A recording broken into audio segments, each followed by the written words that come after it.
बहुत प्यारा लैंग्वेज है, बहुत प्यारी भाषा है। क्या प्यारी मैंने इसलिए कहा, देखो जब मैं टॉपिक पढ़ाते रहूंगा तो बहुत सारी चीजें ऐसे बताऊंगा जो एग्जाम के लिहाज से बहुत ज्यादा रिलेवेंट है। जैसे मैंने प्यारी भाषा कहा ना, भाषा प्यारी होगी, प्यारा नहीं होगा, क्योंकि भाषा का लिंग जो है वो है स्त्रीलिंग। भाषा बोली है ना, और लिंग वाले चैप्टर में ये पूछता है चीज। ठीक है, देखो हिंदी भाषा और छत्तीसगढ़ी भाषा दोनों क्या है। मैं छत्तीसगढ़ी को बोली नहीं बोलूंगा, भाषा बोलूंगा। क्यों? क्योंकि अब जो है छत्तीसगढ़ी भाषा का रूप ले लिया है, क्योंकि लगभग पूरे प्रांत में, लगभग पूरे प्रांत के लोग जो है भाई, हम अगर 65% भी ग्रामीण क्षेत्र पकड़ते हैं, है ना, तो ग्रामीण जनसंख्या तो छत्तीसगढ़ी बोलती ही बोलती है ना। तो यदि किसी बोली को लगभग पूरे प्रांत में बोला जाए तो भाषा का रूप ले लेता है, बस लिखाया नहीं है किसमें, 8वीं अनुसूची में। तो 8वीं अनुसूची में लिखाएगा तभी उसको भाषा बोलेंगे। इतना टेक्निकल अपन नहीं जाएंगे। हिंदी हमारी राष्ट्र भाषा है तो है, दिल से है, लिखाया नहीं है। लेकिन दिल से है करके उसको आंसर में नहीं लिख सकते राष्ट्रभाषा है करके, लेकिन हम मानते हैं उसको। 8वीं अनुसूची में नहीं लिखा है तो नहीं लिखा है ना। लेकिन जब एग्जाम लेता है पीएससी तो छत्तीसगढ़ी को भाषा लिखता है वो। आ रही बात समझ में? हिंदी भाषा है, छत्तीसगढ़ी भाषा है। चलिए मैं डायरेक्ट आता हूं सी सेट। ठीक है, सी सेट में हिंदी लगभग 10 क्वेश्चन पूछता है। कितना क्वेश्चन? 10 क्वेश्चन। और ये लगभग पूछता है 25। कितना पूछता है? 25। लगभग 35 पूछा जाता है, लेकिन अभी थोड़ा कम कर दिया। अभी कितना पूछा? अभी 28-29 पूछा। मतलब वो 30 तक का आंकड़ा जो है, 30 क्वेश्चन तक का आंकड़ा क्या करेगा, वो टच करेगा। और 30 तक का आंकड़ा टच करेगा। 30 इंटू 2 कितना होता है? 60। 60 नंबर का, ये 60 नंबर का अगर 30 क्वेश्चन पूछ रहा है, मान लो यदि दोनों को टच करके 30 क्वेश्चन पूछ रहा है, तो मैं आपको 25 क्वेश्चन तक पहुंचा दूंगा आराम से। 5 क्वेश्चन तो सरप्राइज रहेगा ही। और मान के चलो, है ना, सीएम साहब कहां जाएंगे दौरा, पूछ दिया, पूछेगा भाई, अधिकार है उसका, क्यों नहीं पूछेगा। अब उसको कोचिंग वाले सब धर के बैठ गए हैं और छात्र हल्ला कर रहे हैं। मैं एक तो पोस्ट डाला था अभी फेसबुक में, मैं भी पोस्ट आपका फेसबुक में डाला था, उसमें लिखा था 95 क्वेश्चन तो सही थे। यदि 95 क्वेश्चन आपको पास नहीं करा सकता तो 5 क्वेश्चन की जरूरत है कि आपको फेल करा दे। 5 क्वेश्चन को बना के कोई डीसी बनेगा क्या? और कुछ ऐसे भी बंदे रहेंगे जो वहां के थे, वो बनाए होंगे वो 5 क्वेश्चन को, तो वो उस क्वेश्चन को जो बनाया होगा ना, वो पढ़ने वाला छात्र हो ही नहीं सकता। क्योंकि जो उस क्वेश्चन को बनाएगा, समझ लो क्या पढ़ रहा है वो। अब अगली बार जब लोक सुराज चालू हो जाएगा, मान लो अगर शासन चेंज हो गया, मान लो कुछ भी हो सकता है ना, अनसर्टेनिटी है। तो लोक सुराज को पूछेगा वो, तो बच्चे लोग क्या करें, जरूरी नहीं पूछे तो बच्चे लोग अभी क्या करेंगे पता है? कहां कहां जा रहे हैं, उसको पढ़ना। अरे मत पढ़ो उसको, पढ़ना चाहिए नहीं है उसको। कुछ क्वेश्चन को छोड़ने के लिए दिया है ना, छोड़ दो, उसमें कंपटीशन और प्री छटनी है। 95 भी क्वेश्चन बना क्या करोगे? 60 तक टच कर दिए आप क्वालिफाई हो। अभी भाई वो तो छटनी है ना, छाटते उसमें। भाई उसका स्कोर मेरिट लिस्ट तय करता है क्या प्री का? नहीं करता है ना। करता है क्या? नहीं करता है ना। तो मेरिट लिस्ट क्या तय करेगा आपका? मेंस और इंटरव्यू। मेंस और इंटरव्यू के मार्क्स को मिला के आपका मेरिट लिस्ट तय होता है। प्री में कई लोग लिखते हैं प्री का टॉपर है, क्या कर लिया प्री का टॉपर, कोई मतलब नहीं। मेंस में तो इसीलिए इसीलिए देखो, हम अभी प्री चालू नहीं कर रहे हैं। हम क्या चालू कर रहे हैं? प्री प्लस मेंस और प्लस इंटर। हाँ, हम आपका साथ जो है ना इंटरव्यू तक नहीं छोड़ेंगे। ऐसा नहीं है कि प्री, 3 चरण है ना, प्री है, मेंस है और आपका इंटरव्यू है। और इंटरव्यू की तैयारी भी ना आज से ही शुरू हो जाएगी आपकी। पर्सनैलिटी, थॉट दिखना चाहिए, लॉजिक दिखना। कोई भी रट के ना छत्तीसगढ़ को ब्रेक नहीं कर सकता। और आपको एक चीज और बता दूं, मैं एक दो मैं वीडियो देखा, फेसबुक में भी मैं हूं और रहूंगा, मेरा अधिकार है, आपको नहीं रहना है भले, है ना। जब नौकरी लग जाएगी तो जहां रहना है इंस्टा इंस्टा सब में रहना। समर्थ को नहीं दोष गोसाई, समर्थवान को तुलसीदास जी लिखे हैं, बहुत सही लिखे हैं। और अति सर्वत्र वर्जित ये भी लिखे हैं। अति, किसी भी चीज की अति जो है वर्जित है। ये कुछ फॉर्मूला है जिसको पकड़ोगे ना आप अधिकारी बन जाओगे, है ना। हालांकि मैं खुद अभी असिस्टेंट डायरेक्टर के पद पर पदस्थ हूं मैं, है ना। लाइव जा रहा है, इसको ऑफ ऑफ रिकॉर्ड बोलूंगा मैं, ठीक है। चलो, तो ये हो गया प्री का आपका सीन। तो आप समझो 30 आपका 30 से 35, एक बार तो 38 क्वेश्चन आया था, पता है आप लोग को। 38 क्वेश्चन ही पूछ चुका है 2018 में, फिर 35 किया, फिर 36 भी पूछा है, अभी 30 में आ गया। मतलब 30 से ऊपर ही ये पूछेगा। बहुत बड़ा मामला बनता है और हिंदी और छत्तीसगढ़ी भाषा आपको क्वालिफाई करा सकता है, थोड़ा मोड़ा मैथ्स बन गया तो। मेरी बात मैं ये भी नहीं बोलना चाह रहा हूं, चूंकि मैं लैंग्वेज पढ़ा रहा हूं ना, तो मैं चाहूंगा कि आप ये 30 में 25 को करो और हम क्लास में कर देंगे। एक क्लास में हम 30 में 25 करेंगे, इसकी श्योरिटी है मुझे। ये श्योरिटी ऐसे नहीं दे रहा हूं, मैं 10 साल से पढ़ा रहा हूं। आ रही बात समझ में? इसलिए मुझे पता है। क्लियर है ये? अब हम आएंगे किसमें, मेंस में। किसमें आएंगे? मेंस में। तो देखिएगा, मेंस में आपका 200 नंबर का क्या है? भाषा है। 200 नंबर का क्या है? भाषा है। ये 200 नंबर पे 100 मार्क्स का क्या है? हिंदी है। और आपका 50 मार्क्स का क्या है? छत्तीसगढ़ी है। 50 मार्क्स का क्या है? इंग्लिश है। ओके, समझिएगा बात को। ये जो 150 नंबर है 150 मार्क्स, इसमें अपन 125 तक खींचेंगे। कितना खींचेंगे?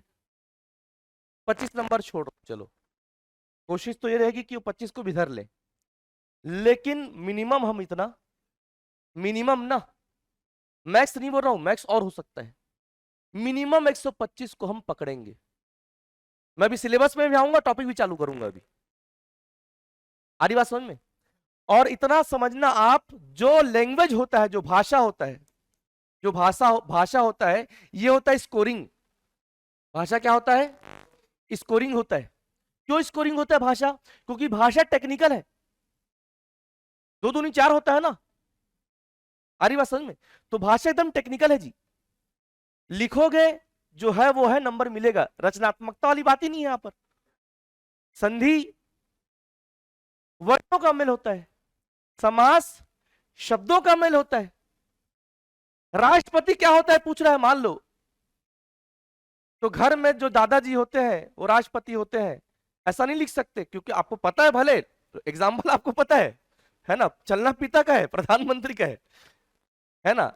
तो राष्ट्रपति के बारे में 10 प्रकार से आप लिख सकते हो, 10 प्रकार से लिख सकते हो राष्ट्रपति के बारे में।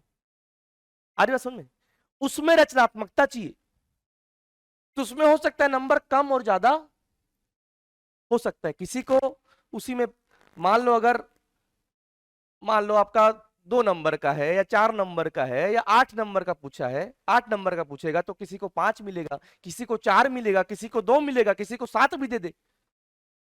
लेकिन लैंग्वेज में क्या है? पूरा 200 नंबर का आपका स्कोरिंग है। लिखोगे तो नंबर सही लिखोगे तो नंबर मिलेगा, गलत करोगे तो 1 नंबर नहीं मिलेगा। पूरा कटता है, पूरा मिलता है। आ रही बात समझ में? क्लियर है?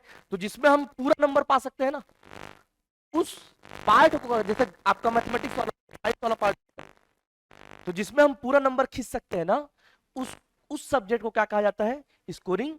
तो लैंग्वेज आपका स्कोरिंग है। ये आपका स्थान तय कर सकता है मेरिट लिस्ट में। जिसका आप देख लो, जिसका लैंग्वेज अच्छा तगड़ा बना है ना, वो मेरिट लिस्ट में अपना स्थान क्या किया है? सिक्योर कर लिया है। क्लियर है सभी को? तो हमको 125 तक पहुंचना है।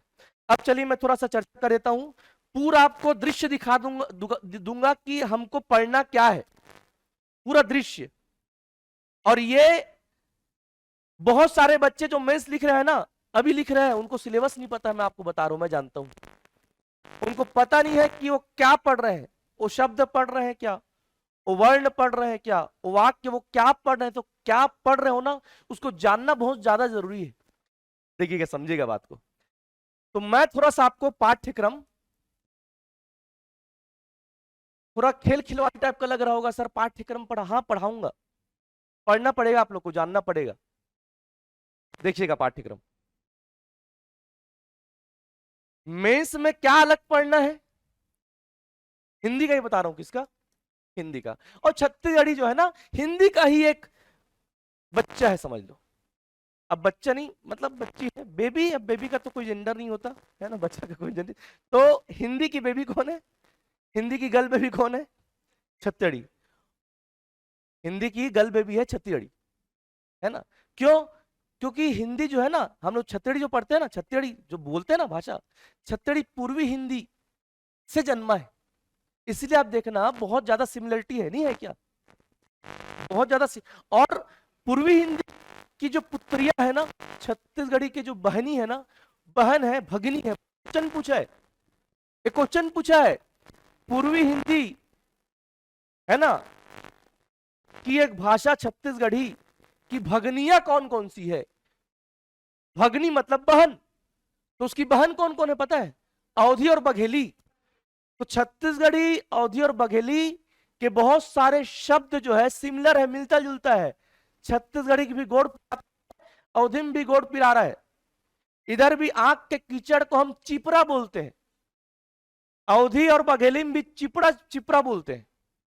क्रिया खाते हैं इधर, उधर अवधी बघेली में भी क्रिया खाते हैं, कसम को क्रिया बोलते हैं, ठीक है। तो छत्तीसगढ़ी भाषा हिंदी से सिमिलर है, क्योंकि हिंदी की ही वो क्या है, पुत्री है, पूर्वी हिंदी की बेटी है। देखिएगा पाठ्यक्रम ना, पाठ्यक्रम में देखिएगा, पहले मैं प्री प्लस मेंस में जो कॉमन है ना, प्री प्लस मेंस में जो कॉमन है वो बता रहा हूं, जो कॉमन है। देखिएगा सबसे पहले जो मैं पढ़ाऊंगा, और बहुत सारे स्टूडेंट पढ़ते नहीं इसको, 60% बच्चे जो इसको नहीं पढ़ते हैं, क्योंकि पढ़ाया नहीं जाता। देखो बच्चा कितना मासूम होता है, कितना नादान होता है, उसको जितना पढ़ाएंगे ना उतना ही पढ़ता है, वो उसको पढ़ के चल देता है। तो यहां पर हमारी जिम्मेदारी थोड़ी सी बढ़ जाती है कि हम उस लाइन पर जाके पढ़ाएं जो एग्जाम के दृष्टिकोण से बहुत महत्वपूर्ण है, भले वो कितना भी बोरिंग पार्ट क्यों ना हो, उसको इंटरेस्टिंग करके हमको आपको बताना पड़ेगा। बहुत सारे लोग इसलिए नहीं पढ़ाते उसको क्योंकि बहुत बोरिंग पार्ट है, और वो पार्ट है आपका, वो पार्ट है आपका भाषा बोध। क्या है वो पार्ट है आपका, हिंदी भाषा का विकास एवं इतिहास। क्या है,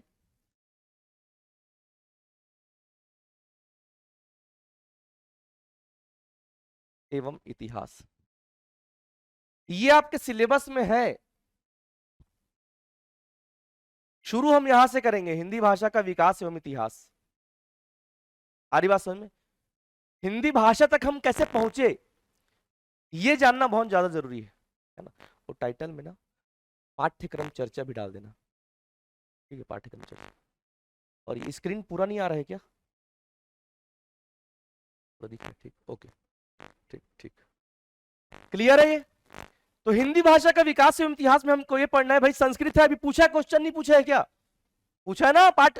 अरे कौन कौन दिलाया, हाथ उठाओ तो, कौन कौन दिलाया पेपर अभी, लगभग सभी दिलाए। क्वेश्चन भाषा विकास के क्रम से जमाई है ना, वो क्रम से कैसे जमा उसको हम पढ़ेंगे, तो खाली उसको रटेंगे नहीं, कैसे आए हैं उसको पढ़ाऊंगा मैं। संस्कृत वैदिक काल, वेदों की भाषा, पुराणों की वाणी संस्कृत, मुनि गुनी की भाषा थी, टफ था लैंग्वेज, टफ, क्योंकि मुनि गुनी की भाषा, विद्वानों की भाषा। हाँ, जब वेद पुराण अपने चरम पे थे, पंडित अपने चरम पे था, कर्मकांड अपने चरम में था, एक नया धर्म का उदय हुआ, आपका बौद्ध धर्म, और एक नई भाषा मार्केट में आती है, क्या भाषा, पाली भाषा। पाली भाषा जन जन की भाषा बन गई, जन जन की भाषा बन गई। इसलिए भारत की प्रथम देश भाषा, भारत की प्रथम लोक भाषा, भारत की प्रथम जन भाषा क्या है, पाली है। फिर प्राकृत आया मार्केट में, जैन धर्म के उदय के साथ प्राकृत इंट्रोड्यूस हुआ। आपको एक कमाल की बात बता दूं, पाली को हम प्रथम प्राकृत भी बोलते हैं, ये आपने नहीं पढ़ा होगा। पाली को हम प्रथम प्राकृत भी बोलते हैं, और प्राकृत को द्वितीय प्राकृत के नाम से भी जानते हैं। तो जो एकदम फ्रेशर्स है, आप देखो, संस्कृत, फिर पाली, फिर प्राकृत, फिर अपभ्रंश, फिर अवहट्ट है मार्केट में। क्या है? अवहट्ट है, और फिर हिंदी है। फिर क्या है? हिंदी है। अपभ्रंश जब बुढ़ा गया तो क्या बन गया? अवहट्ट बन गया। तो अवहट्ट अपभ्रंश का एक पार्ट है, अपभ्रंश अलग नहीं है। इसलिए कई बुक में देखना अवहट्ट को नहीं लिखता है, वो खाली। अब संस्कृत, पाली, प्राकृत, अवहट्ट और हिंदी ये दिया था, अपभ्रंश को गायब कर दिया था, और फिर इस क्रम के साथ किया गया। तो आपको पकड़ना था संस्कृत, पाली, प्राकृत, अवहट्ट, हिंदी, क्योंकि अपभ्रंश का ही पार्ट क्या है? अवहट्ट जो है वो अपभ्रंश का ही एक पार्ट है। क्लियर है सभी को? क्लियर है? तो हम यहां कैसे पहुंचे ये हम देखेंगे। किसमें? हिंदी भाषा का विकास एवं इतिहास में। फिर भाषा बोध में मैं आपको बताऊंगा कि भैया मानक भाषा क्या होता है। दूसरा क्वेश्चन मेरे से पूछेगा, मानक भाषा क्या होता है, बोली क्या है, भाषा क्या है, राजभाषा क्या है, राष्ट्रभाषा क्या है, समग्र भाषा क्या है। देखो ये सारा चीज जो है मेंस से पूछा जाता है, और प्री में ऑप्शन बना के देता है। प्री में ऑप्शन बना के देता है। अभी 2-3 सालों से नहीं पूछ रहा है, तो अब पूछेगा। हमारी बात समझ में? तो जितने टर्मिनोलॉजी है ना, वो हम भाषा बोध के अंतर्गत क्या करेंगे? जानेंगे। अब फिर हम प्रवेश करेंगे किसमें? फिर हम प्रवेश करेंगे किसमें? व्याकरण में। एक कथा कहानी पुराण हो गया, थ्योरेटिकल बातें हो गई। अब हम किसमें प्रवेश करेंगे? व्याकरण में। व्याकरण में ना, और व्याकरण के बाद जो हम पढ़ेंगे वो होगा साहित्य एवं साहित्यकार। क्या होगा? साहित्य होगा, उसको हम व्याकरण के बाद पढ़ेंगे। और इसमें एक चीज ऐड होता है, व्यापम में ऐड होता है आपका रस, छंद और अलंकार। रस, छंद, अलंकार जो है वो व्यापम के पेपर में ऐड होता है, इसलिए हमको पीएससी में इसको नहीं पढ़ना है, बिल्कुल नहीं पढ़ेंगे। क्यों नहीं पढ़ेंगे? हम उतना ही पढ़ेंगे जितना पीएससी के एग्जाम का डिमांड हो। जबरन की चीजों को दिमाग में अपन नहीं भरेंगे। सारी बात समझ में? क्लियर है सभी को? ठीक, देखिएगा। अब बात हो रही किसकी? व्याकरण की। ये पूरा हिंदी व्याकरण जो है, पूरा हिंदी व्याकरण, और इंक्लूडिंग छत्तीसगढ़ी व्याकरण। छत्तीसगढ़ी व्याकरण पूरा टाप के बनाया किसको? हिंदी व्याकरण को पूरा टापा है ना। बस शब्द जो है ना वो बदला है। जैसे हम वहां पढ़ रहे हैं व्यक्तिवाचक संज्ञा राम श्याम, यहाँ सुकालू दुकालू पढ़ लेंगे। आ रही बात समझ में? उधर पढ़ रहे हैं द्रव्यवाचक संज्ञा में नमक, इधर नून, किसान, माटी। तो शब्द जो है वो छत्तीसगढ़ी रहेगा। क्लियर है सभी को? देखिएगा व्याकरण, पूरा का पूरा व्याकरण जो है 3 यूनिट पर, किस पर? 3 यूनिट पर है, 3 यूनिट पर टिका है, जिसको हम क्या कहेंगे? इकाई। अब देखो इकाई कैसे लिख रहा हूं, देख लो। इकाई की स्पेलिंग है, ये स्पेलिंग में पूछा है इकाई को। इकाई ऐसे लिखते हैं, ईसाई दोनों बड़ाई, ईसाई दोनों ई बड़ा, इकाई ये। कई लोग इकाई नहीं लिख सकते, इधर बड़ा कर देंगे, इसको छोटा कर देंगे, फिर आखिर में कंफ्यूज हो ले जान दे, ऐसा हो जाता है। ठीक है, तो ये इकाई है। देखो तो हिंदी भाषा 3 इकाई पर, 3 यूनिट पर टिका हुआ है। 3 यूनिट पर। पहला यूनिट जो है सबसे छोटा, ये क्वेश्चन पूछता है, सारा क्वेश्चन है ना बता रहा हूं मैं सिलेबस डील कर रहा हूं, बहुत सारे क्वेश्चन का आंसर भी आपको करते जाऊंगा। देखिएगा पहला जो इकाई है, सबसे छोटी इकाई हिंदी भाषा की, सबसे छोटी इकाई क्या है आपका? वर्ण। क्या आपका? वर्ण। और लिखा रहता है वर्ण को हम ध्वनि भी कहते हैं। अब वर्ण और ध्वनि में क्या अंतर है मैं आपको बता रहा हूं। ध्वनि हम उच्चारित करते हैं, ध्वनि हम उच्चारित करते हैं। तो मैं उच्चारण कर रहा हूं क, ये ध्वनि है, और इसी के लिख दिया मैं का, तो ये वर्ण है। आ रही बात समझ? तो ध्वनि इक्विवेलेंट है किसके? वर्ण के। तो इसीलिए लिखता है कि हिंदी भाषा की सबसे छोटी इकाई वर्ण है जिसे हम ध्वनि भी कहते हैं। लेकिन ध्वनि और वर्ण में डिफरेंस ये है कि वर्ण आपका ध्वनि उच्चारण है और वर्ण लेखन है। वर्ण क्या है? लेखन है। तो समझिएगा बात को। सबसे छोटी इकाई क्या कहा? इरेजर। सबसे छोटी इकाई क्या है? वर्ण ऑब्लिक क्या लिख देता हूं? अंतर समझ में आया? वर्ण मतलब लिखा गया वर्ण है, बोल रहे हैं, उच्चारण कर रहे हैं। क्लियर है? उसके बाद सेकंड जो यूनिट है क्या होगा आपका? थर्ड यूनिट क्या होगा आपका? वाक्य। तो चलो मैं वर्ण में क्या क्या पढ़ना है इसको थोड़ा डील कर देता हूं। पूरा व्याकरण ये 3 यूनिट पर बेस्ड है और केवल पूरे व्याकरण में हमको वर्ण, शब्द और वाक्य ही पढ़ना है, खत्म। यहां पर ये लोगों को पता नहीं, ये आपको जानना बहुत जरूरी है। आ रही बात समझ में? क्लियर है? चले आगे। तो आपका भाषा की सबसे छोटी इकाई क्या है? सबसे छोटी इकाई क्या है? वर्ण। हाँ, एक चीज और आपको बता दूं, व्याकरण क्या है। चलो, व्याकरण क्या है? व्याकरण किसी भी भाषा का ना अरेंजमेंट होता है, व्यवस्था होता है। यदि हम व्यवस्थित कर दे, भाई यहां पर व्यवस्था जमाया ना, चेयर लगाया ना, कि आम बाएं कैसे भी जमा दिए। तो जब किसी भी भाषा को हम ना अरेंज करेंगे ना, व्यवस्थित करेंगे ना, तो वो भाषा का क्या कहलाता है? वो व्याकरण। ये बहुत सरल परिभाषा बता रहा हूं, आगे हम लिखवाऊंगा मैं। ये बहुत सरल रूप में बता रहा हूं कि आपको समझना है। भाषा का व्यवस्था क्या है? व्याकरण है। व्यवस्थित क्रम क्या है? व्याकरण है ना। और उस व्यवस्था का हम क्या करते हैं? अनुसरण करते हैं। तो व्यवस्था क्या किया है व्याकरण में? ये 3 यूनिट को रख दिया है। क्या? वर्ण, शब्द और वाक्य। देखिएगा, वर्ण के अंदर हमको क्या क्या पढ़ना है? सबसे पहले पढ़ना है क्या? वर्णमाला। क्या पढ़ना है? वर्णमाला। और वर्णमाला से क्वेश्चन पूछता है, अब देख लेना उठा के विगत क्वेश्चन पेपर को, कम से कम 6 नंबर का 8 नंबर का क्वेश्चन पूछे। कंठव्य ध्वनि कौन सा है? अभी और पूछा है ना। उच्चारण स्थल। तो उच्चारण स्थल की बात करें, चाहे वो सघोष अघोष की बात करें, हरी बात समझ में, चाहे वो स्वर पूछ देगा क्वेश्चन, आपका स्वर के कितने वैरायटी है, स्वर की संख्या कितना है, हरी बात, उच्चारण के आधार पर स्वर के कितने प्रकार है, ये सारे क्वेश्चन है ना। तालव्य कौन सा है, कंठव्य कौन सा है, उसके अलावा आपका अयोगवाह पूछता है, ये अयोगवाह क्या है, सारा चीज बताऊंगा ना। और सब समझ में आएगा आपको। जो चीज टेक्निकल होता है ना, उसको रटा नहीं जाता है, उसको समझा जाता है। और जो चीज नॉन टेक्निकल है, बहुत मात्रा में है, उसको हम क्या करेंगे? रटेंगे, लेकिन वैज्ञानिक तरीके से रटेंगे। देखो ये बात, ये शब्द आप पहली बार सुन रहे होगे। वैज्ञानिक तरीके से रटना क्या होता है सर? वैज्ञानिक तरीके से रटना ये होता है कि वो हमको हमेशा के लिए याद हो जाए।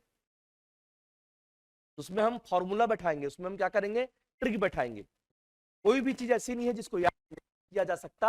याद करने का तरीका आपको पता होना चाहिए, वो तरीका मैं आपको बता दूंगा, है ना।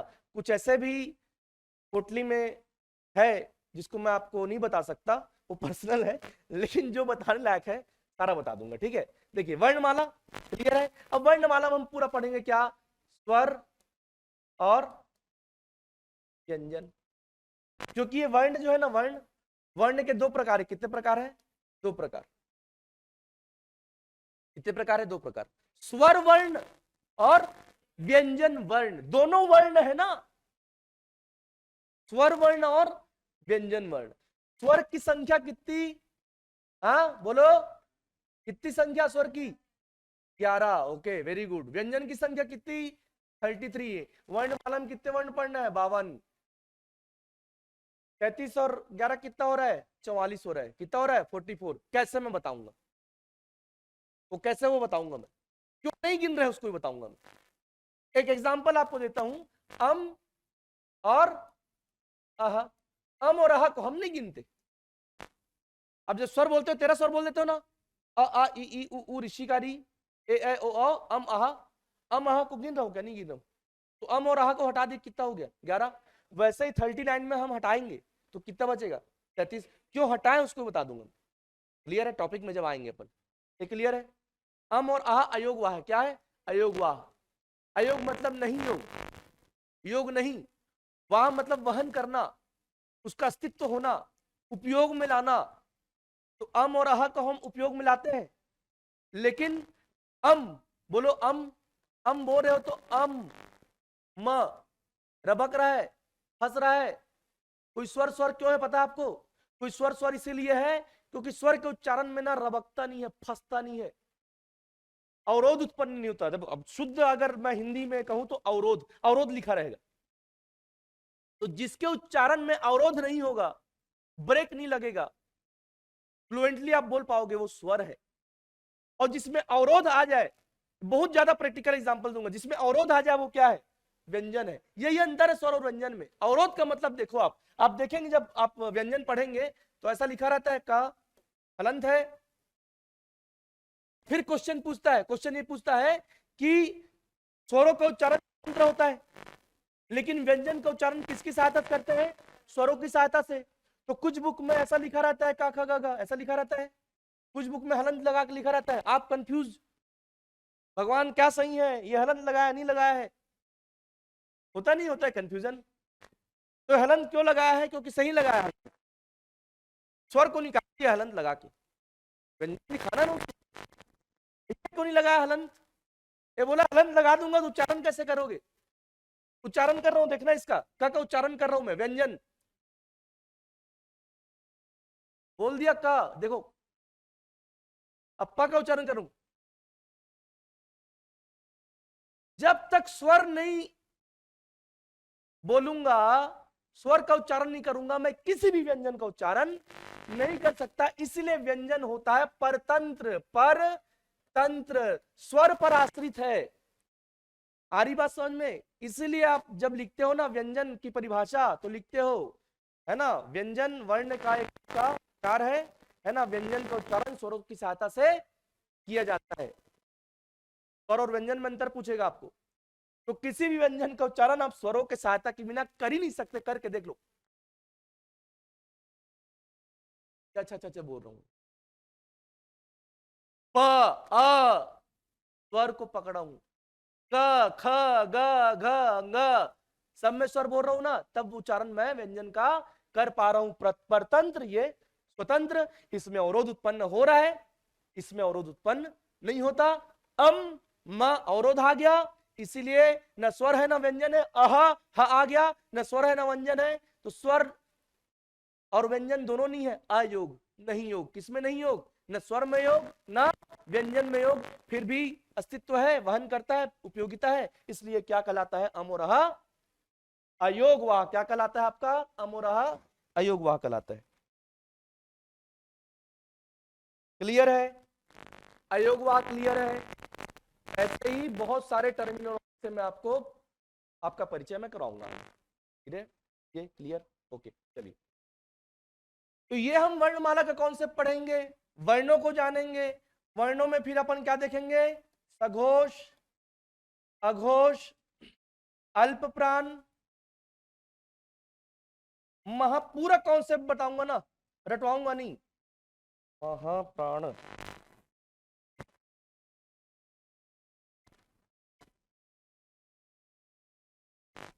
अल्प प्राण, महाप्राण श्वास का कॉन्सेप्ट है। सघोष अघोष कंपन का कई लोग इसको भी रट के चल देते हैं, ये उधर भाग जाता है, वो इधर कूद देता है। रटने वाली कोई बात ही नहीं है। अब पूछे प का उच्चारण स्थान बताओ, तो से जाओगे क्या? कंठ, अरे बोल देना भाई, प प होठ, रट के जाओगे यार। प, तो उच्चारण स्थल तो दिख रहा है ना। ख बोलो, ख, कंठ नहीं दिख रहा है क्या?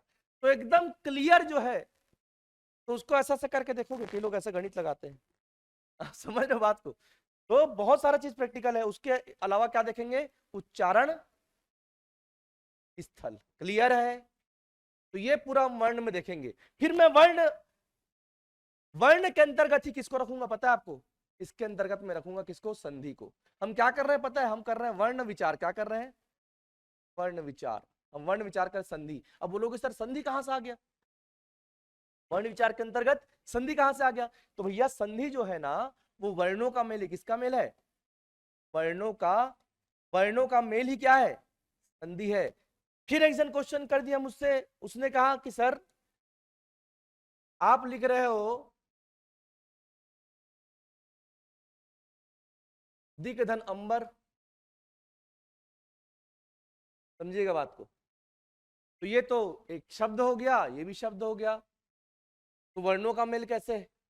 वर्णों का मेल ऐसा है क्योंकि ये ऐसा पूरा दिक अंबर ऐसा नहीं होगा, ये मिलेगा, क्या मिलेगा, ये मिलेगा, सुर धन इंद्र, क्या मिलेगा, प्रथम शब्द का अंतिम वर्ण, ये प्रथम शब्द हो गया, प्लस के इधर पहला शब्द, प्लस के उधर दूसरा शब्द, प्रथम शब्द का ये क्या है, अंतिम वर्ण है, द्वितीय शब्द का क्या है, ये प्रथम वर्ण।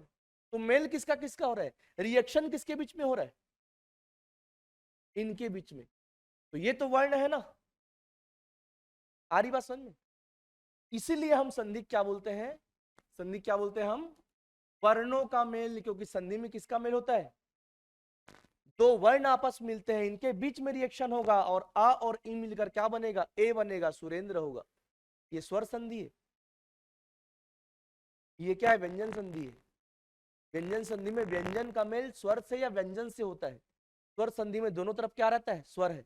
अब देखो स्वर है कि नहीं, अब बोलोगे सर ये तो आपने र लिखा है, र क्या छिपा है, अ है यहाँ पर, और यहाँ पर क्या लिखा है, इंद्र, यहाँ पर क्या है, ई है। देख लो इंद्र कैसे लिखते हैं, है ना, बहुत लोग इसको बड़ी का मात्रा कर देते हैं, इंद्र ऐसे लिखाते, क्लियर है ये। तो हमने वर्ण विचार में क्या क्या पढ़ा, पूरा वर्णमाला पढ़ा। वर्णमाला में क्या क्या कॉन्सेप्ट है, स्वर व्यंजन का कॉन्सेप्ट है, स्वर क्या है, व्यंजन क्या है, मैंने आपको बता दिया, आगे और भी करेंगे, ठीक है, अभी तो ब्रीफ कर रहा हूं। फिर हमने क्या देखा, सघोष अघोष अल्प प्राण। सघोष अघोष का कॉन्सेप्ट क्या है, श्वास की कंपन, क्या है, यस सर, क्या, श्वास की कंपन, कंपन। अल्प प्राण महाप्राण, प्राण मतलब श्वास, प्राण कैसे आ गया, चलो बताओ, श्वास लोगे वही तो प्राण है ना आपका, आ रही बात समझ में। तो प्राण जब लिखेगा तो श्वास का कॉन्सेप्ट है, ओके। सघोष अघोष, घोष मतलब होता है कंपन, तो सघोष अघोष किसका कॉन्सेप्ट है, कंपन का। और फिर क्या हमने देखा वर्ण विचार में, संधि। तो वर्णमाला से लेकर संधि तक हमने क्या देखा, वर्ण विचार देखा। तो ये हमारा वर्ण वाला यूनिट क्या हो गया, कंप्लीट हो गया। वर्ण वाला यूनिट अपना क्या हो गया, कंप्लीट हो गया। अब किस में आएंगे, शब्द में आएंगे। क्या करेंगे हम, शब्द विचार, क्या करेंगे, शब्द विचार करेंगे। देखिएगा शब्द विचार में हम सबसे पहले देखेंगे शब्द भेद। क्या देखेंगे, शब्द भेद। बोलोगे सर शब्द भेद, शब्द की अलग अलग वैरायटी है, शब्द भेद क्या है, शब्द की अलग अलग वैरायटी। कैसे वैरायटी, देखिएगा कैसे वैरायटी। क्वेश्चन पूछा है पीएससी प्री 2016, क्वेश्चन पूछा है कि व्युत्पत्ति के आधार पर 2015, पीएससी प्री 2015, व्युत्पत्ति के आधार पर, किसके आधार पर, व्युत्पत्ति, व्युत्पत्ति के आधार पर शब्द के कितने प्रकार है, क्वेश्चन पूछे है। व्युत्पत्ति का मतलब क्या होता है, रचना, क्या, रचना या फिर बनावट या फिर क्या, तो शब्द कैसे बन रहा है, तो शब्द कैसे बन रहा है पता है, देखो, या तो शब्द रूढ़ है, या तो शब्द यौगिक है। देखो रूढ़ मतलब मूल शब्द, क्या, मूल शब्द। यौगिक मतलब, अरे पढ़े होगे साथ, मिला हुआ, मिला के जो बनता है, योग जी, देखो यौगिक, योग और इक से बना है, तो यौगिक का मतलब क्या है, योग होना, मिलकर बनना। या तो शब्द क्या है, योग रूढ़ है। तो आंसर क्या होगा इसका, व्युत्पत्ति के आधार पर शब्द कितने प्रकार, 3 प्रकार के, लोग 4 प्रकार मार के आ गए इसको, जो कि वो पढ़ के गया था स्टूडेंट। उत्पत्ति किसके आधार पर, उत्पत्ति के आधार पर शब्द के कितने प्रकार, 4 प्रकार। उसको लगा कि ये उत्पत्ति की जगह क्या लिख दिया है, व्युत्पत्ति लिख दिया है, तो स्टूडेंट बोला जाते रहे, माफ किया पीएससी, मैं मारूंगा कितना, 4। तो आप लोग कई बार क्या समझते हो, ये मिस प्रिंट है, वो मिस प्रिंट नहीं होता, वो सही लिखा था, वो व्युत्पत्ति लिखा था। तो व्युत्पत्ति के आधार पर 3 प्रकार, उत्पत्ति, अब उत्पत्ति मतलब सोर्स, मतलब क्या, स्रोत, क्या, स्रोत, कहां से उत्पत्ति हो रहा है, संस्कृत का शब्द है क्या, तो संस्कृत का शब्द है क्या, तत्सम। हिंदी का है क्या, तद्भव। देशज क्या, देशज, विदेशज क्या। तो ये सब किसमें हम पढ़ रहे हैं, शब्द भेद में पढ़ रहे हैं। शब्द के अलग अलग प्रकार पढ़ रहे हैं। क्या पढ़ रहे हैं, शब्द के अलग अलग प्रकार, अलग अलग आधार पर, उत्पत्ति के आधार पर, व्युत्पत्ति के आधार पर, अर्थ के आधार पर। एक अर्थी जो एक ही अर्थ देता है, और जो एक ही अर्थ देता है वो व्यक्तिवाचक संज्ञा होगा। गंगा मतलब गंगा, ताजमहल मतलब ताजमहल, रायपुर मतलब रायपुर, एक अर्थी शब्द है। अनेकार्थी एक शब्द के, देखो कई लोग अनेकार्थी और पर्यायवाची में डिफरेंशिएशन नहीं कर पाते। डिफरेंट है दोनों, अनेकार्थी शब्द अलग है और पर्यायवाची अलग है। कैसे अलग है, देखो हरि, हरि का एक अर्थ क्या है, विष्णु, एक अर्थ है बंदर, एक अर्थ है तालाब, एक अर्थ है मेढक। तो हरि के अलग अलग अर्थ हुए ना, अनेक अर्थ हुए ना, यह अनेकार्थी। पर्यायवाची देखो, हरि, विष्णु, चतुर्भुज, लक्ष्मीपति, तो लक्ष्मीपति भी चतुर्भुज है, विष्णु भी लक्ष्मीपति है। पर्यायवाची या फिर क्या बोलते हैं इसको, समानार्थी, जो समान अर्थ देता है। आ रही बात समझ में, वो समानार्थी, वो पर्यायवाची। और जो अलग अलग, कनक एक अर्थ धतूरा, एक अर्थ सोना, तो सोने का अर्थ धतूरा होता है क्या, कनक का अर्थ धतूरा है, कनक का एक अर्थ सोना है, सोना धतूरा नहीं है। अंबर, अंबर का एक अर्थ कपड़ा, एक अर्थ आकाश गगन, तो गगन कपड़ा नहीं है, लेकिन अंबर कपड़ा भी है, अंबर गगन भी है। आरी बात, ये होता है अनेकार्थी। अब समझ में आया, अनेकार्थी और पर्यायवाची में अंतर। तो समानार्थी, एकार्थी, अनेकार्थी और आपका विलोम, विरुद्धार्थी, ये हम पढ़ेंगे। तो ये भी अलग अलग आधार है शब्द का। क्लियर है, क्लियर सभी को। फिर एक आधार आता है, देखो व्युत्पत्ति के आधार पर, उत्पत्ति के आधार पर, अभी क्या बताया आपको, अर्थ के आधार पर, और चौथा 1 2 3 4, चौथा है आपका रूप या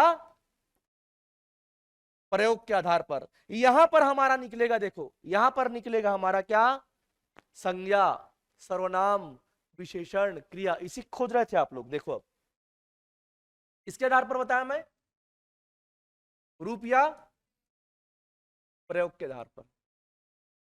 रूप या प्रयोग का मतलब भी समझ लो। देखो किसी भी शब्द का, किसी भी शब्द का रूप कैसा है, उसका प्रयोग कैसा है, देखिएगा। जैसे कि रूप या प्रयोग के आधार पर शब्द के कितने प्रकार, 2 प्रकार। अभी तक पूछा नहीं, पूछेगा अभी, समझो।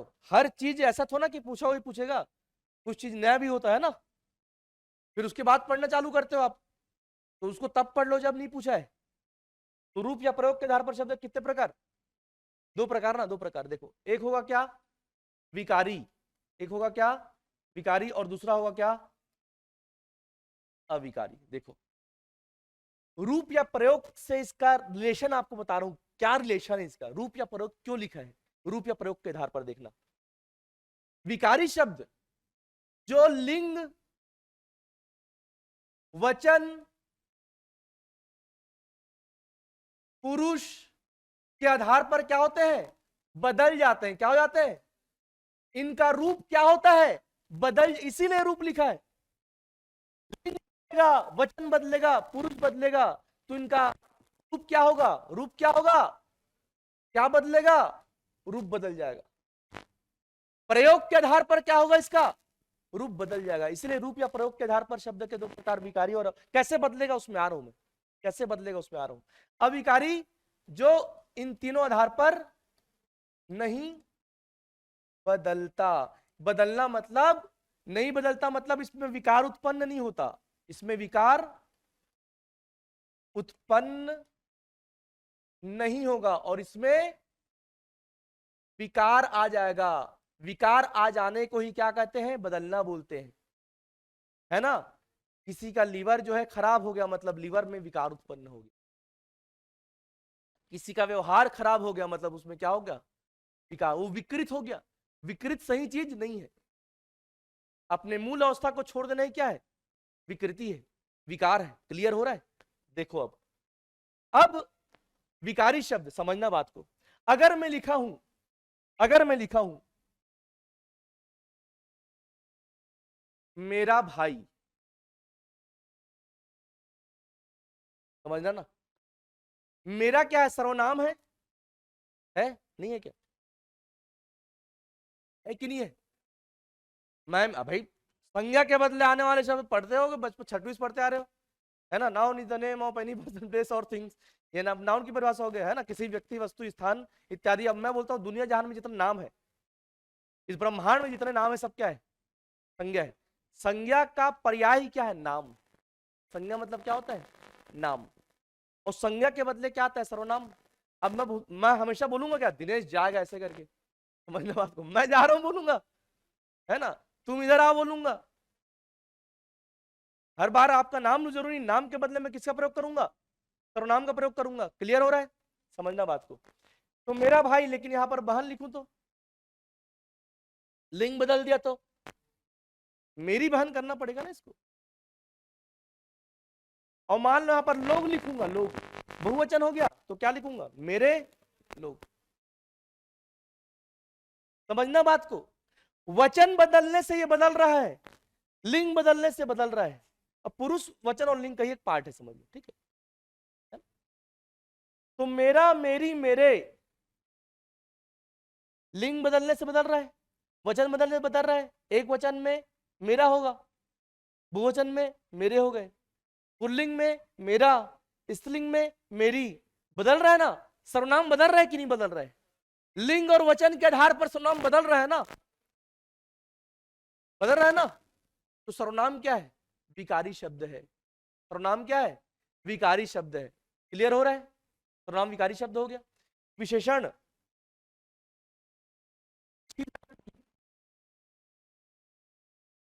अच्छा लड़का, वे अच्छे लोग हैं, अच्छा, अच्छी, अच्छे। विशेषण में क्या हो गया, विकारी हो गया, हुआ कि नहीं हो गया। तो विशेषण में क्या है, विकारी है। क्लियर है सबको, आगे चले, ठीक। कोई भी आप संज्ञा पकड़ लो, जातिवाचक संज्ञा पकड़ लो। लड़का क्या है, जातिवाचक संज्ञा है। इसका बहुवचन क्या है, लड़के जा रहे हैं कि लड़का जा रहे हैं लिखूंगा, और लड़का जा रहा है। अब समझना बात को, जाता है, जाती है, जाते।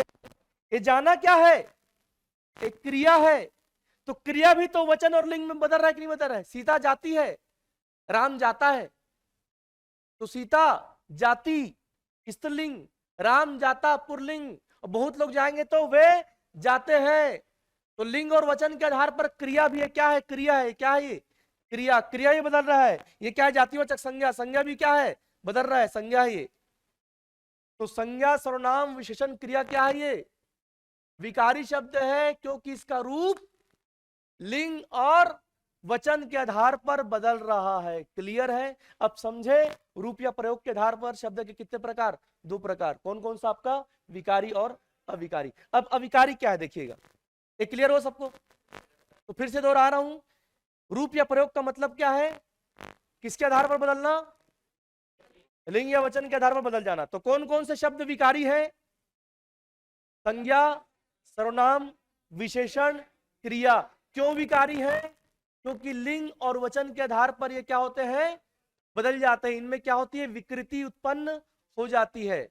रूप या प्रयोग के आधार पर शब्द के कितने प्रकार, कितने प्रकार, दो प्रकार। वेरी गुड, देखिएगा अविकारी, क्या, अविकारी, देखिएगा अविकारी, जिसमें विकार उत्पन्न नहीं होता। और अविकारी है क्या, अव्यय, क्या, अव्यय। अव्यय क्या है, अब संज्ञा, सर्वनाम, विशेषण, क्रिया के बाद जितने शब्द बच जाते हैं ना, समझना बात को, जैसे भी है, हर है, आज है, कल है। अब आज कल परसों बदलेगा क्या, तेज है, धीरे है, जोर से है, कम है, दुकालू ज्यादा खाता है ना। तो मंटोरा भी ज्यादा खाती है। मंटोरा ज्यादी खाती है, ज्यादी बोल रहा हूं क्या, ज्यादा ज्यादी कर रहा हूं क्या, वे लोग ज्यादा खाते हैं ऐसे लिखूंगा, ज्यादा। तो ज्यादा ज्यादी ज्यादा ऐसे हो रहा है क्या, हाँ। कल जाती है, राम काला जाता है, वे लोग काले जाते हैं ऐसा करके।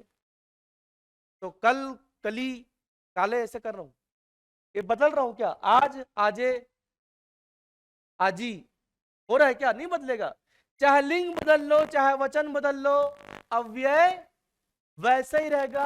आप लोग गणित में पढ़ते हो, मैथमेटिक्स में पढ़ते हो, वेरिएबल, कांस्टेंट, चर, अचर पढ़ते हो, तो विकारी मतलब चर बदलना, वेरिएबल है विकारी, और अविकारी मतलब कांस्टेंट, अविकारी मतलब कांस्टेंट, अविकारी शब्द मतलब ये हमेशा अपने मूल अवस्था में ही रहेगा। किसमें रहेगा,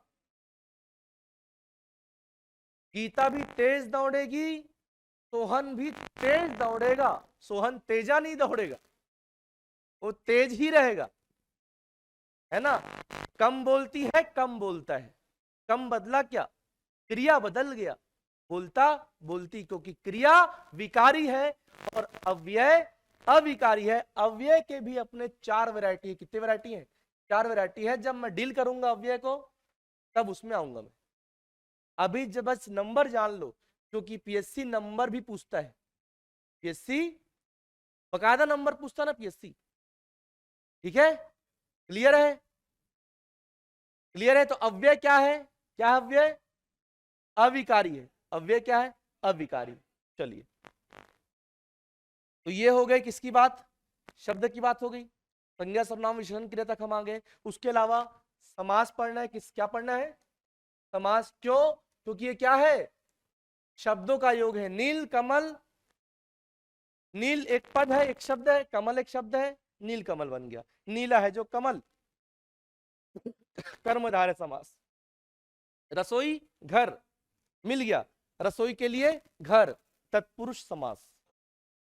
नील कंठ, नीला है कंठ जिसका, अर्थात शंकर भगवान, बहुब्रीहि समास। नीलकंठ में बहुत ज्यादा कंट्रोवर्सी है, हम उसका आंसर ले लिया था कर्मधारय, पीएससी आंसर ले लिया था बहुब्रीहि।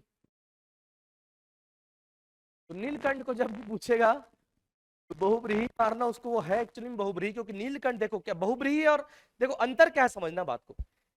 नीला है जो कंठ अगर बोलूंगा मैं, तो मैं कंठ की तारीफ कर रहा हूं, नीला है जो कंठ, तो विशेषता बता रहा हूं कंठ की। कर्मधारय समास क्या करता है पता है, विशेषता बताता है, आगे डील करूंगा भी, केवल सुनो। कर्मधारय समास क्या करता है, उसका काम है विशेषता बताने का, महापुरुष महान है जो पुरुष। तो कर्मधारय समास पुरुषोत्तम, पुरुषों में जो है उत्तम, विशेषता बताता है कर्मधारय समास। गोंदली फटाका छत्तीसगढ़ी, गोंदली रूपी फटाका, विशेषता बता दिए, ऐसा फटाका जो गोंदली के जैसा है, विशेषता बता रहा है ना, गोंदली फटाका। आ रही बात समझ में।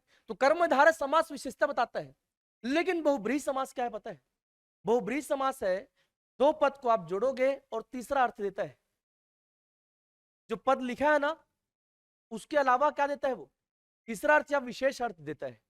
अब नीलकंठ अगर मैं बोल रहा हूं, तो नीलकंठ का प्रयोग अब जब भी नीलकंठ आता है, शंकर भगवान दिखते हैं हमको, कि गले की विशेषता दिखती है इसमें। तो बहुब्रीहि समास वो सारे पद होंगे जिसमें हम किसी पौराणिक पात्र में जा रहे हैं, किसी विशेष को दिखा रहा है, किसी विशेष को इंगित कर रहा है, तो उस लिहाज से अगर नीलकंठ हम देखें तो वो बहुब्रीहि समास होना चाहिए। लेकिन यदि आपको विग्रह करके दे, समास का विग्रह करके दे और लिख दे कि नीला है जो कंठ, तो नीला है जो कंठ कर्मधारय समास होगा, और नीला है कंठ जिसका अर्थात शंकर लिखा है तो क्या होगा। लेकिन खाली नीलकंठ को पूछ रहा है क्या है करके, तब आपका एक कर्तव्य बनता है कि आप उसका विग्रह क्या करें, नीला है कंठ जिसका अर्थात शंकर भगवान, और उसमें लिख दे बहुब्रीहि समास। तो आपको मान लो मेन से पूछेगा नीलकंठ, तो आप उसका विग्रह कैसे कर, ऐसा मत करना कि विग्रह करो कर्मधारय समास में, नीला है जो कंठ और लिखो बहुब्रीहि। आ रही बात समझ में, क्लियर है ये समास। एक चीज आपको बता दूं मैं, संधि का क्या करते हैं, विच्छेद, तोड़ते हैं, विच्छेद करते हैं। समास का करते हैं हम विग्रह। क्या करते हैं? विग्रह का अर्थ होता है विस्तार। क्या होता है? तो जब समास से क्वेश्चन पूछेगा तो देगा, बोलेगा समासिक पद का विग्रह करके प्रकार लिखिए। तो विग्रह करके आपको क्या करना है? प्रकार को लिखना है। तो समास हो गया। फिर हम पढ़ेंगे लिंग, वचन। लिंग पढ़ेंगे, कौन कौन से लिंग होते हैं? स्त्रीलिंग और पुल्लिंग होते हैं, दो लिंग होते हैं। नपुंसक लिंग हिंदी में होता ही नहीं है, ठीक है। और बता रहा हूं उभय लिंग, तीसरा लिंग नहीं होता। तीसरा लिंग नहीं होता ना, समझना बात को, बहुत समझने वाली बात है। उभय लिंग तीसरा लिंग नहीं होता। जैसे मैं आपको छत्तीसगढ़ी अब पढ़ाऊंगा तो कुछ उभय लिंग बताऊंगा आपको। जैसे कि आपको बता दूंगा मैं चिरई, मनखे, मानव। मानव हिंदी में भी उभय लिंग ही है। तीसरा लिंग क्यों नहीं पता है उभय लिंग? समझना बात को भाई। उभय लिंग का मतलब क्या है? जिसका प्रयोग हम स्त्री और पुरुष दोनों के लिए करते हैं। तो मैं स्त्री और पुरुष ही तो बोल रहा हूं ना। तो मार्केट में दो ही है ना, स्त्री और पुरुष। समझ बात को। तो मनखे का प्रयोग स्त्री के लिए भी करते हैं। मनखे जात है तो स्त्री भी हो सकती है वो, और पुरुष भी हो सकता है। बच्चा, लड़का, लड़का, लड़का लड़की भी हो सकती है, लड़का भी हो सकता है। दोनों को लड़का बोलते हैं ना, लड़का मन खिला थे। तो उभय लिंग का प्रयोग किया मैं। लड़का क्या पूछेगा, क्या लिंग? तो उभय लिंग। लेकिन उभय लिंग तीसरा लिंग नहीं है। आ रही बात समझ में? क्योंकि मार्केट में दो ही लिंग है, स्त्रीलिंग। तो भाई अगर किसी को लड़का बोल रहे हो तो या तो लड़की होगी या लड़का, स्त्रीलिंग या पुल्लिंग। तो स्त्री और पुल्लिंग की ही बात हो रही वहां पर।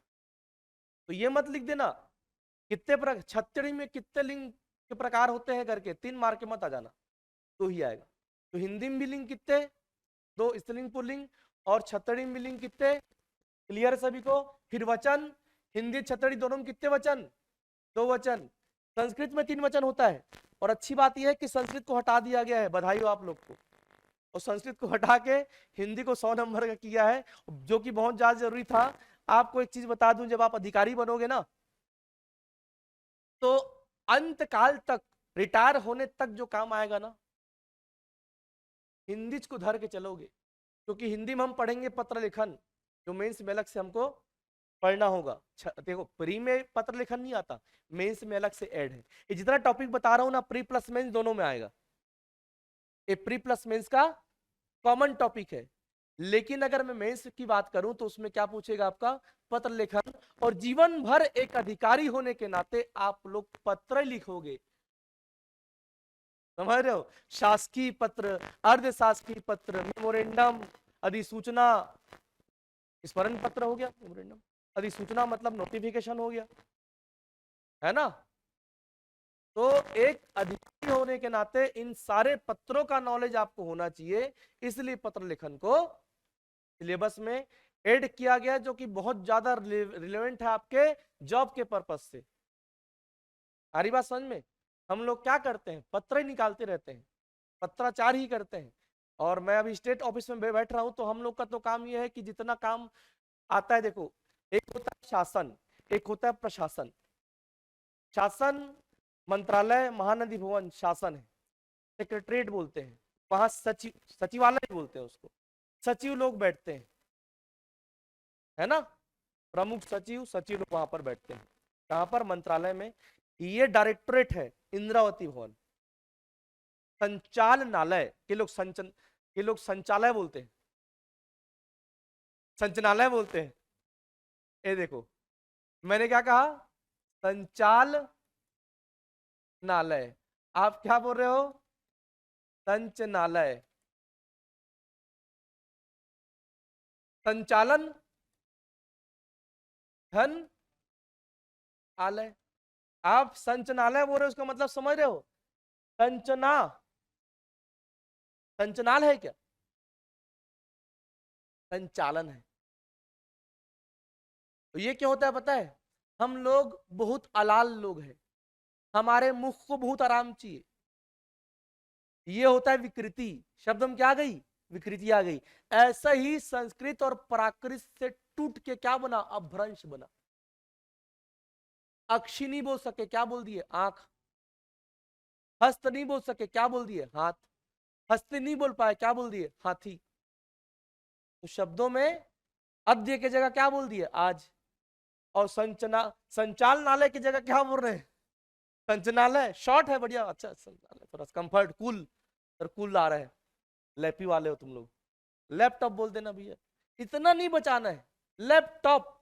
कॉन्स्टिट्यूशन, कॉन्स्टी नहीं पढ़ते आप लोग। संचनालय नहीं, क्या? संचालनालय।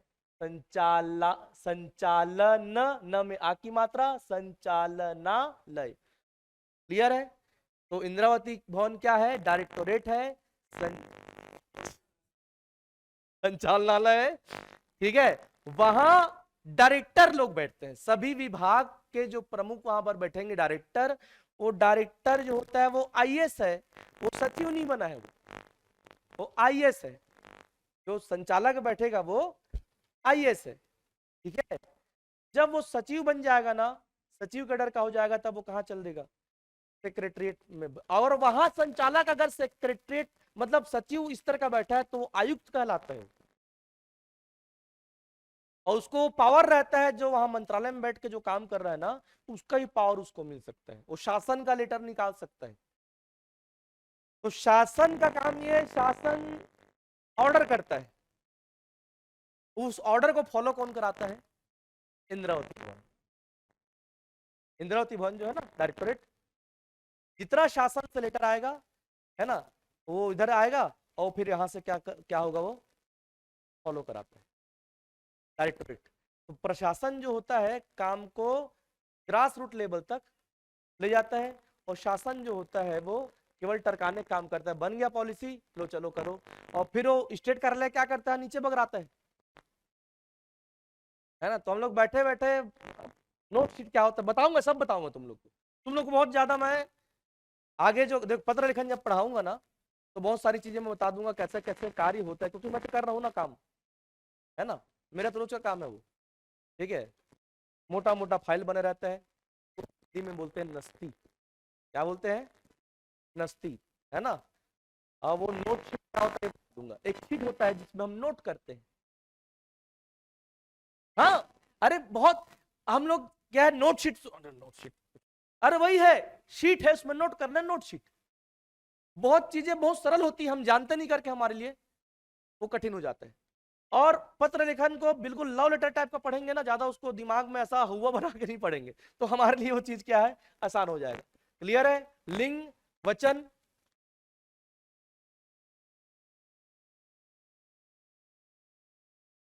तो लगभग इसमें हमारा क्या हो गया, शब्द विचार हो गया, ठीक है। फिर हम किस में आएंगे?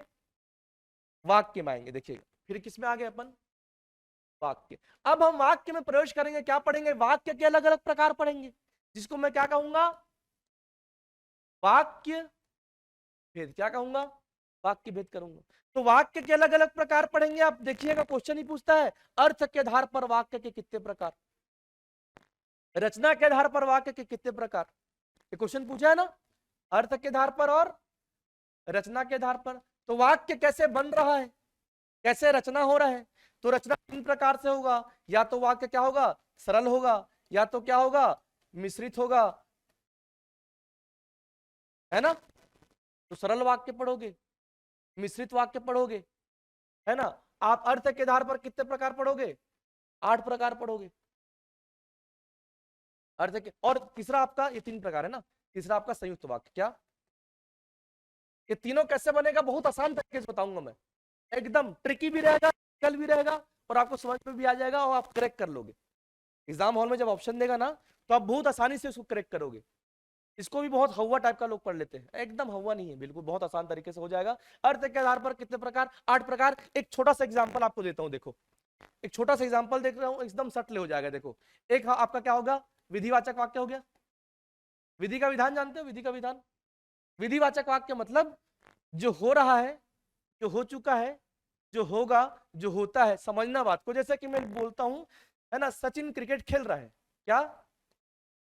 सचिन क्रिकेट खेल रहा है, ये एक वाक्य मैंने लिख दिया। तो सचिन क्रिकेट खेल चुका है, सचिन क्रिकेट खेलेगा, सचिन क्रिकेट खेला था, सचिन क्रिकेट, आ रही बात समझ में? तो जितना मैं नॉर्मल सेंटेंस बोल रहा हूं ना, जो होता है, जो हो रहा है, जो होगा, वो क्या है आपका? विधिवाचक वाक्य है, विधानवाचक वाक्य है। अब समझना, एक देगा क्या? निषेध। इसमें आप नहीं पुट कर दो, सचिन क्रिकेट नहीं खेलता है, बन गया क्या? प्रश्नवाचक बन गया, सॉरी निषेधवाचक बन गया।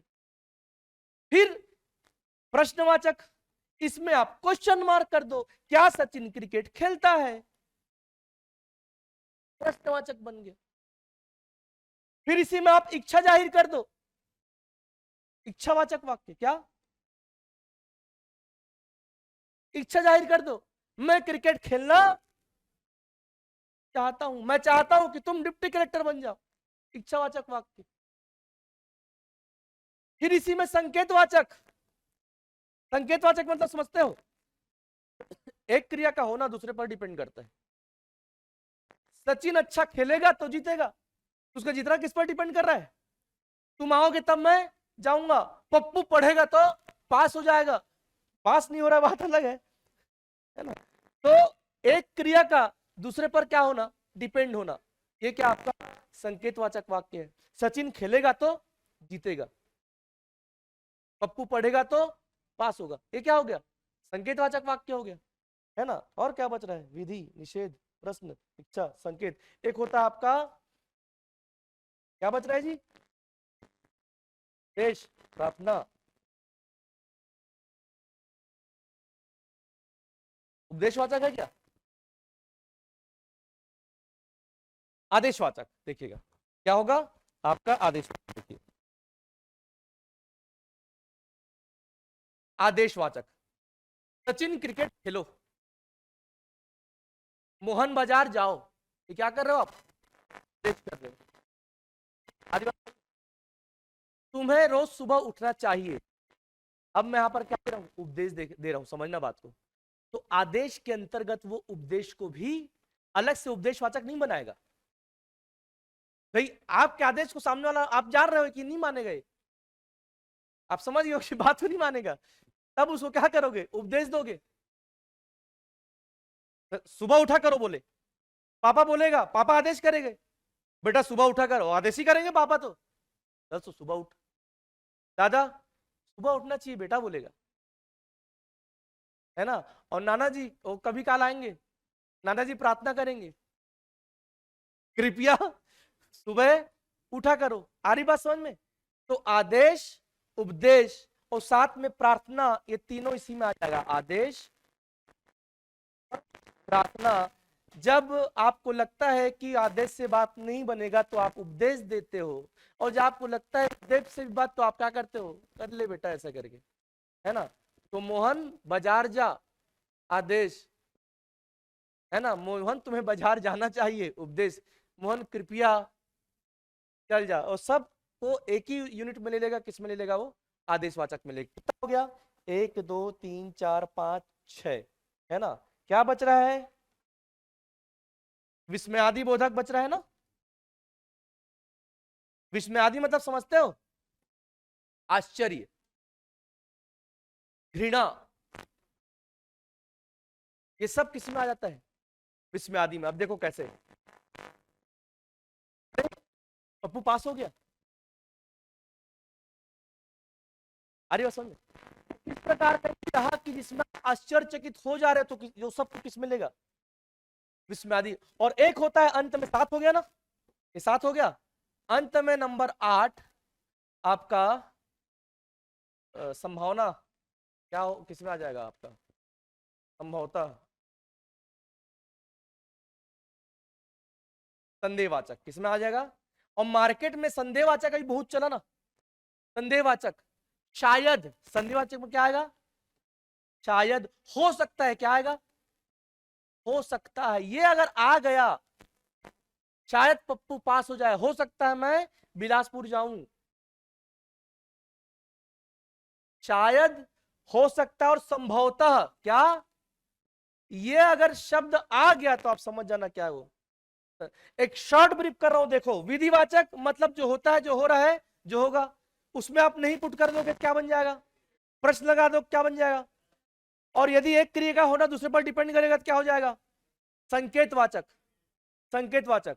पढ़ोगे तो पास होगे, इंडिया अच्छा खेलेगा तो जीतेगा, क्या हो जाएगा? संकेतवाचक। संदेहवाचक में क्या आएगा? शायद, संभवतः, संभावना, ये क्या होगा आपका? संदेहवाचक।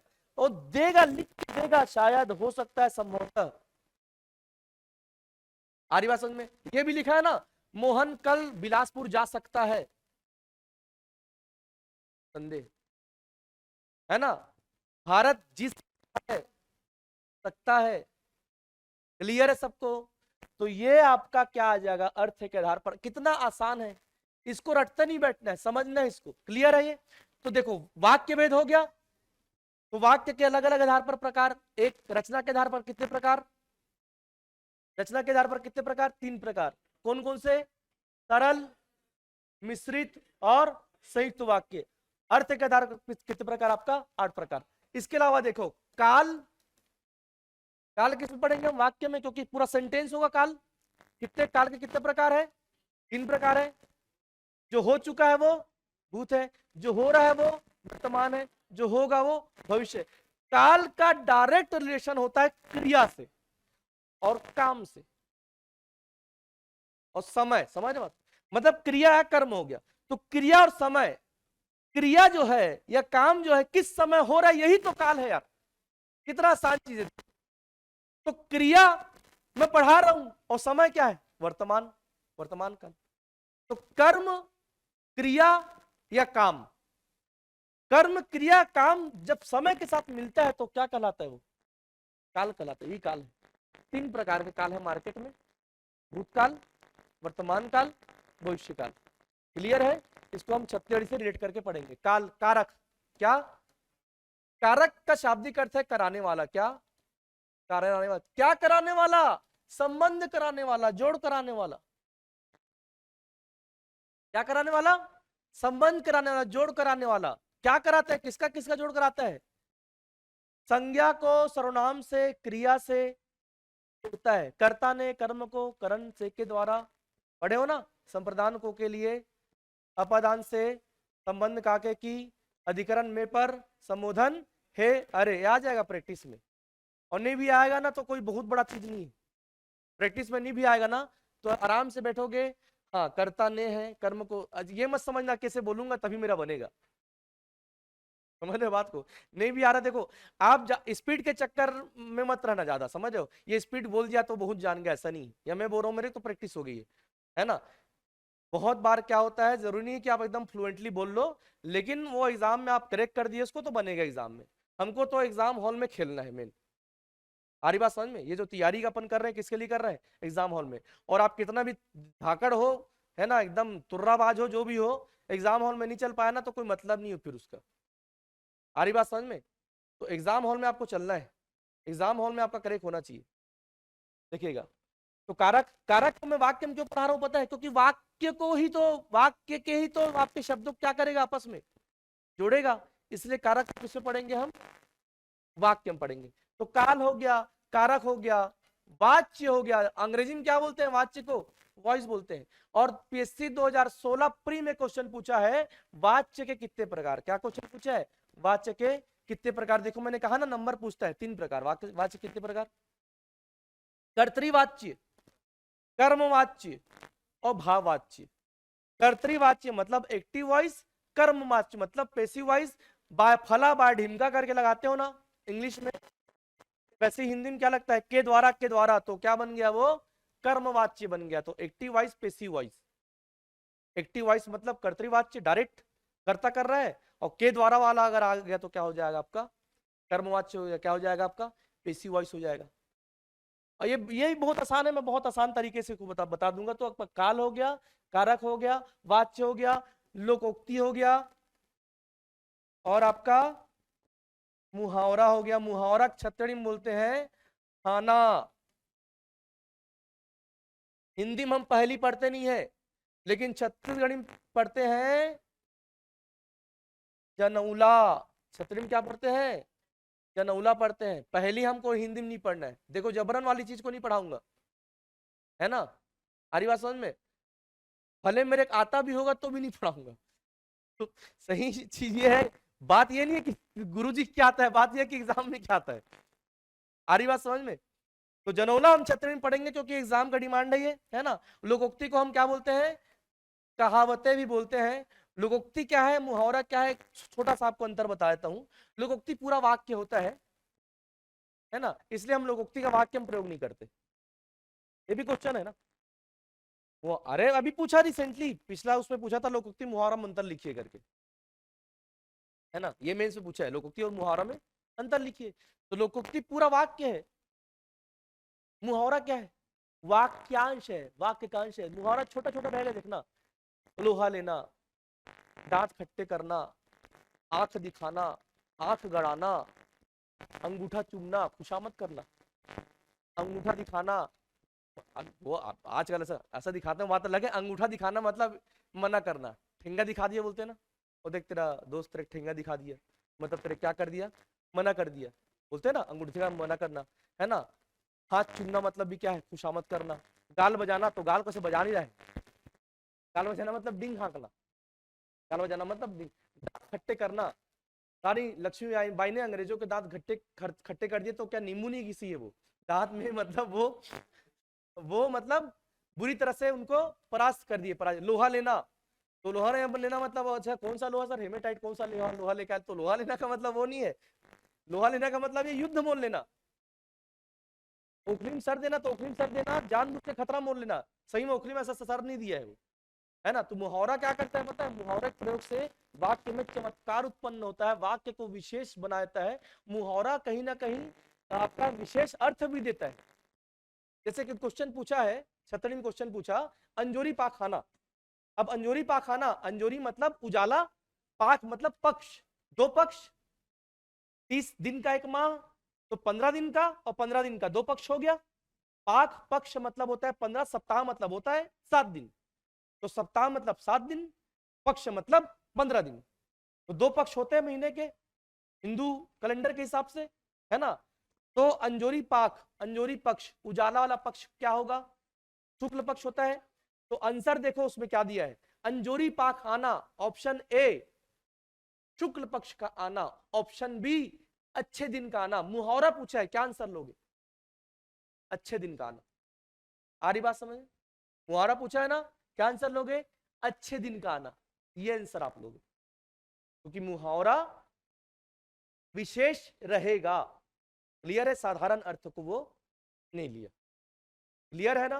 ये तो गाल बजाना, गाल बजाने का अर्थ क्या हो रहा है, डिंग हाँकना, गाल बजाना तो मजा करना होगा क्या, मतलब क्या है गाल बजाना, तो गाल को बजाएगा नहीं एक्चुअली में, दांत को घिस नहीं रहा है खट्टे करने के लिए, लोहा ने एक नहीं आ रहा है वो। सारी बात समझ में। तो मुहावरा क्या है, विशेष अर्थ देता है। क्लियर है, ठीक है। तो और भी अंतर बताऊंगा आगे। तो इतना हमको पढ़ना है किसमें, आपका वाक्य में, है ना। हो सकता है कि कुछ एक आध छूट गया हो, उसको अपन कवर करेंगे, है ना। तो लमसम अपना ये पाठ्यक्रम है, ठीक है। कल से शुरू करेंगे क्या, हिंदी भाषा का विकास, ठीक है। और इसी सिलेबस में आपका क्या जाएगा, छत्तीसगढ़ी भाषा भी इसी सिलेबस को ही क्या करता है, बिल्कुल फॉलो करता है। सेम व्याकरण का सिलेबस है छत्तीसगढ़ी भाषा का। छत्तीसगढ़ी भाषा में क्या है, हम फ्री के लिहाज से अपन अभी क्या पढ़ेंगे, साहित्यकार पढ़ेंगे। क्या पढ़ेंगे, ये अलग से पढ़ेंगे, साहित्य एवं साहित्यकार। बाकी पूरा सिलेबस छत्तीसगढ़ी भाषा का भी क्या है, सेम है। ओके। वेटेज हिंदी का ज्यादा क्यों है प्री में, मेंस में, क्योंकि पत्र लेखन है। पूरा आपको कार्यालयीन काम जो है वो किसमें करना है, हिंदी में करना है, इसलिए हिंदी का वेटेज रहेगा ही, रखना भी चाहिए।